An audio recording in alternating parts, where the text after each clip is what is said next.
Hola, buenas tardes o buenos días, ¿cómo les va? Eh, Vamos a hablar un poquito hoy de temas que nos falta tocar en el programa. Eh,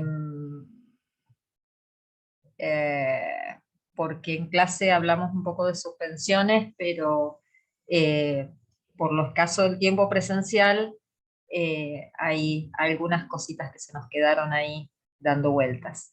Así que, bueno, la idea es que a través de los videos puedan completar lo que hemos podido ver en el aula y hasta donde hemos podido. ¿Mm? Eh, el tema de suspensiones lo tratamos un poco cuando hablamos de las suspensiones disciplinarias, es decir, un momento del contrato laboral en el que la relación laboral, por alguna razón, queda en pausa, con distintas características, por supuesto, de acuerdo a el tipo de suspensión de la que estemos hablando. Las más conocidas para nosotros, bueno, una es la disciplinaria y las otras tienen que ver con las suspensiones por causas económicas. ¿Eh? Después, incluso lo vamos a desarrollar, toda la parte de licencias por enfermedad, también lo tenemos en la ley bajo el título de la suspensión de ciertos efectos del contrato de trabajo, pero bueno, por sus características, merece un capítulo especial. De modo genérico, podemos decir que cuando el empleador va a aplicar una suspensión,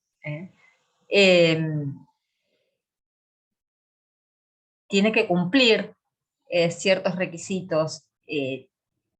Decir que debe tener justa causa es lógico porque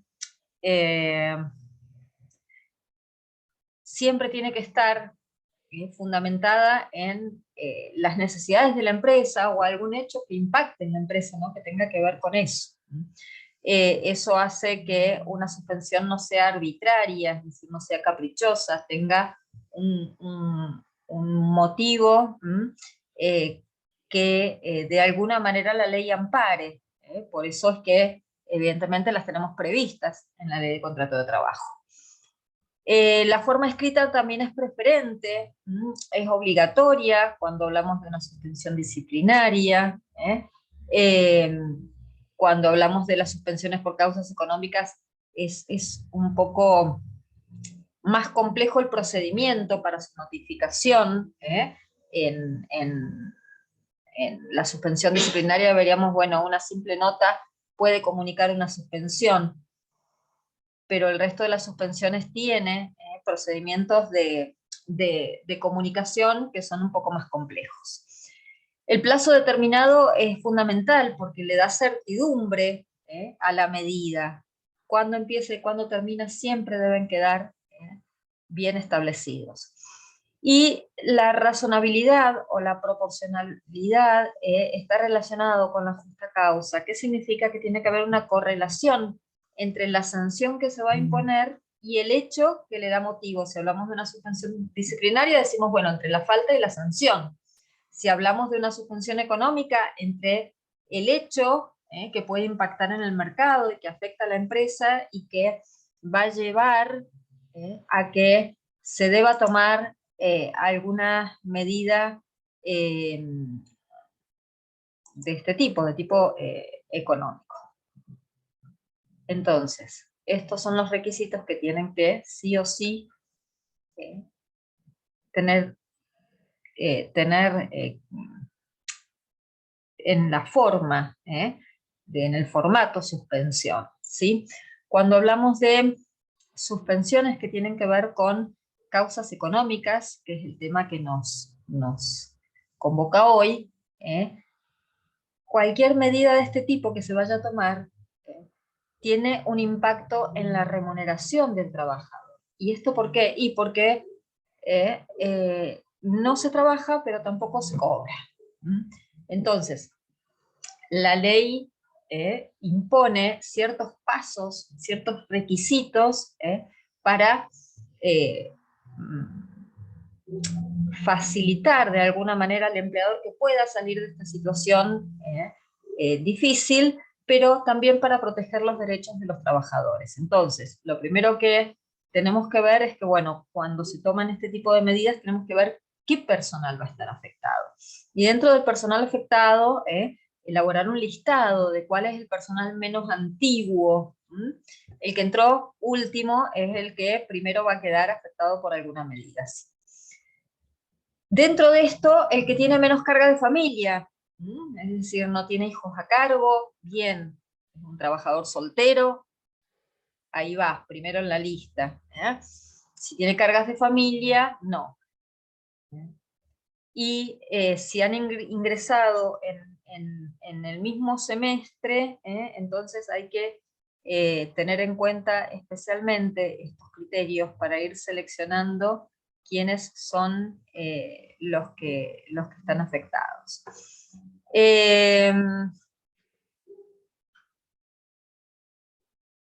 Concepto de carga de familia, es el grupo primario del afiliado titular de una obra social. Este concepto viene de las obras sociales, lo toma la ley, pero es un concepto que surge de la ley 23660. Hijos solteros, si están estudiando hasta los 25 años, los que están incapacitados, y algún otro menor que por una orden judicial estén a cargo del afiliado titular. En cuanto a los plazos, son diferentes de acuerdo a la causa. Cuando nosotros hablamos de suspensiones disciplinarias, bueno, hasta 30 días de suspensión se pueden imponer, más de eso el trabajador tiene derecho a considerarse despedido. Aquí, cuando hablamos de falta o disminución de trabajo son 30 días, cuando hablamos de fuerza mayor son 75. En el conjunto no puede haber suspensiones mayores a los 90 días. Bien. Pero ¿de qué estamos hablando cuando decimos falta o disminución de trabajo o fuerza mayor? Estas características son las que tiene la falta o disminución de trabajo. Es aquel hecho que impacta en el mercado, obviamente afecta a la empresa, es excepcional y ajeno al empresario. Este dato de ajeno al empresario siempre nos va a estar dando la pauta para determinar si la suspensión corresponde o no. ¿Por qué? Porque siempre el empresario es un riesgo. Habrán escuchado ustedes hablar en otras materias del riesgo empresario. Es tal cual, si al empresario le va muy bien, su trabajador sigue cobrando lo mismo, y si al empresario le va mal, la idea de la ley es que también cobre su remuneración de convenio. Entonces, la razón por la que se va a permitir que haya un periodo durante el cual no se pague la remuneración y el trabajador no preste servicios, tiene que ser un hecho ajeno a la conducción del empresario. No tiene que haber habido alguna acción temeraria, un riesgo que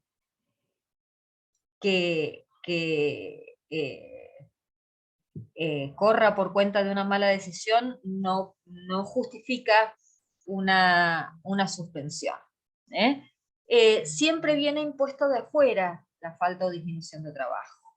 No es una causal que surja de un mal manejo de la empresa, sino que viene por alguna medida que se toma afuera, y que genera que no se pueda dar ocupación. Cuando nosotros hablamos de los derechos y obligaciones, el deber de ocupación es un deber muy importante que habilita al trabajador a considerarse despedido. Bueno, en este caso no se puede por un hecho ajeno, porque cambió la demanda, cambió el gusto de los consumidores, este empleador fabricaba un producto y le iba muy bien, y de repente nadie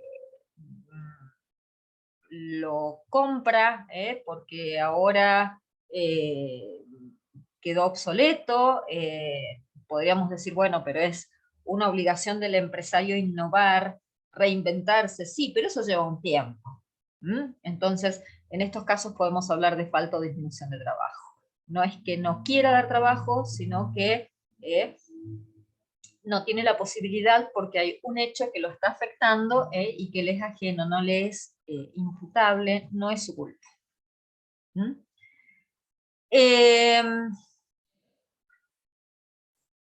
¿Qué diferencia hay con la fuerza mayor? Que nosotros cuando hablamos de fuerza mayor hablamos de hechos que son por ahí más graves que esto que afecta a una empresa en particular, ¿sí? Si un empresario fabricaba un producto y cambió el gusto del consumidor y ya no lo puede vender o no lo puede colocar, es un hecho, si quieren, individual. Acá estamos hablando de hechos más graves. Generalmente se identifica la fuerza mayor con esta definición. Son aquellos hechos que son imprevistos y de haberse previsto no se pueden evitar. Generalmente hablamos de las fuerzas de la naturaleza, un, un terremoto, una inundación, pero también eh, eh, el caso del COVID es un típico caso de fuerza mayor. La COVID, esta enfermedad, hizo que muchos sectores económicos no tuviesen actividad, gastronómicos, hoteleros, turismo. Es un hecho ajeno, afecta a los servicios que brindaba una empresa, no se puede dar ocupación tampoco, es una causa grave, es ajena al giro empresarial. Y lleva tiempo. Por eso es que están previstos estos 75 días como suspensión por causas económicas en los casos de fuerza mayor. Porque son acontecimientos que en lo imprevisto lleva un tiempo volver a la normalidad o acostumbrarse a otra nueva normalidad. Pero identifiquémoslo con hechos de la naturaleza, para distinguirlos de la falta o disminución de trabajo, que tiene que ver más con hechos que afectan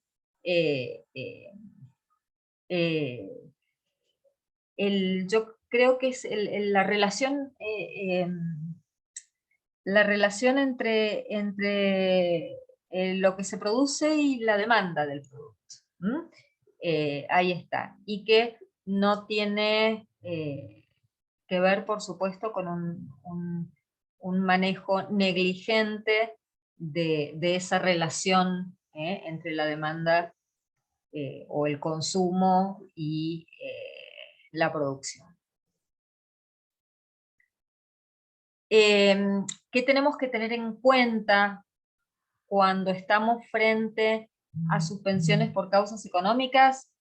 Muy importante que dependiendo de la cantidad de trabajadores que queden afectados, en esto que nosotros vemos como el listado de qué trabajadores no van a cobrar su salario porque van a estar alcanzados por esta suspensión, que si se trata de empresas que tienen bastante personal, ya vamos a ver cómo está previsto esto en los artículos 98 y siguientes de la ley 24.013. Entonces, en ese caso, no puedo tomar una medida sin iniciar el procedimiento preventivo de crisis de empresas. Es decir, en empresas que tengan un 5, un 10 o un 15% de personal afectado por esta medida, dependiendo de si sus trabajadores son un número importante, tengo que iniciar este procedimiento. Y este procedimiento es obligatorio en esos casos. ¿Qué pasa si procede una suspensión igual? Va a estar mal. Va a estar mal aplicada la medida y en ese caso voy a tener que pagar estos salarios de suspensión que se llaman salarios caídos. ¿Sí? Si una empresa tiene 1000 trabajadores y está afectado un 5%, por ejemplo, que estos son los números que nos da la ley, ¿no? Bueno, y yo aplico una suspensión sin respetar el procedimiento de crisis de empresa, entonces voy a tener que pagar el salario caído. Y este procedimiento aplica tanto para las suspensiones por causas económicas como para los despidos por causas económicas. Esa es la razón por la que lo vamos a ver separado. Pero por ahora tener en cuenta esto, este llamadito de atención.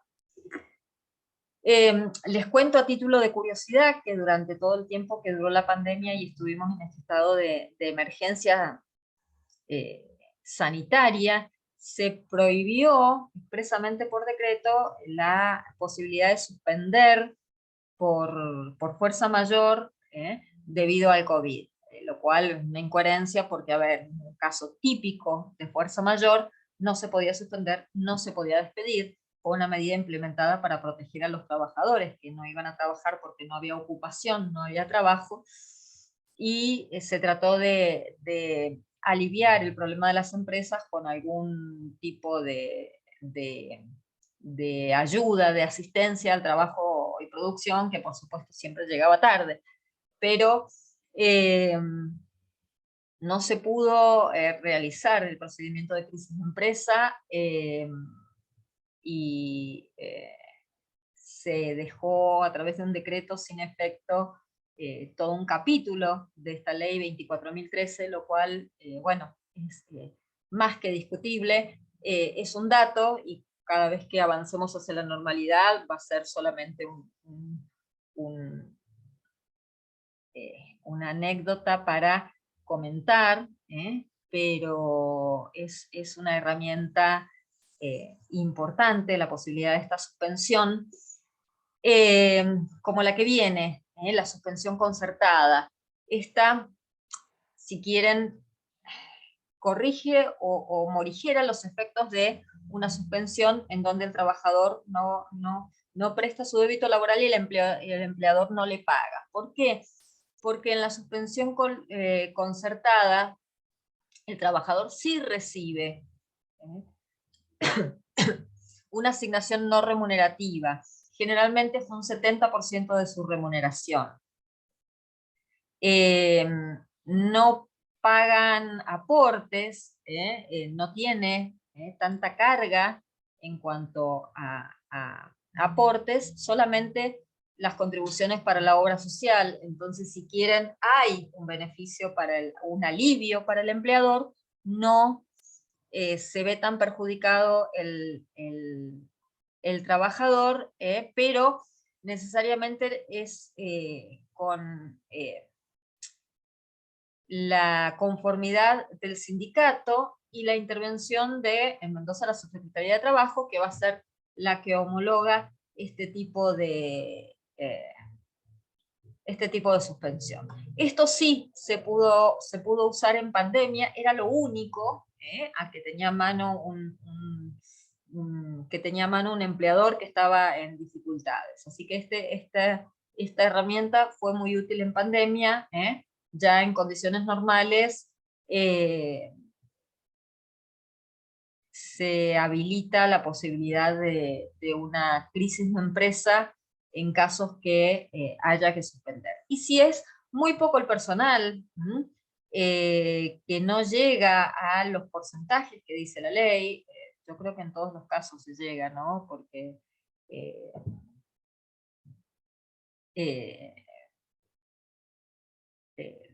el artículo de la ley es bastante restrictivo con respecto a qué empresas quedan afuera de esto. Si no se llega a estos porcentajes, también hay un procedimiento para dar aviso a los organismos administrativos de qué tipo de medidas se van a tomar. ¿Por qué? Porque tal vez es importante permitir una etapa de negociación para no dejar a la gente sin remuneración. Y también porque está a ver, la experiencia, básicamente, de que después de un procedimiento de estos, probablemente la empresa tome otras medidas más drásticas que por ahí tienen que ver con un concurso preventivo, es decir, tal vez no sea posible salvar a la empresa y la suerte de los trabajadores va a quedar definitivamente echada en el sentido de que van a perder el trabajo. Entonces, este aviso previo al organismo administrativo o esta etapa de conciliación está bueno porque tiene esa finalidad de evitar el perjuicio para las dos partes. Bueno, cerramos aquí con este tema. No se alegren, no se van a librar ni de mí ni de estos videos. En un rato, en breve, seguiremos hablando. Si por alguna razón estos videos quedan fuera de la plataforma o no están en plataforma o los quieren escuchar fuera del cuatrimestre, están en YouTube. Entonces, ya sea a mi nombre, Rosana Bona, o como Sistemare, que es mi espacio donde están los videos, los pueden encontrar, para que no se pierdan estas explicaciones que obviamente son para complementar todo el material que tienen en plataforma y el material de estudio, que por supuesto es más que suficiente. Bueno, nos vemos la próxima.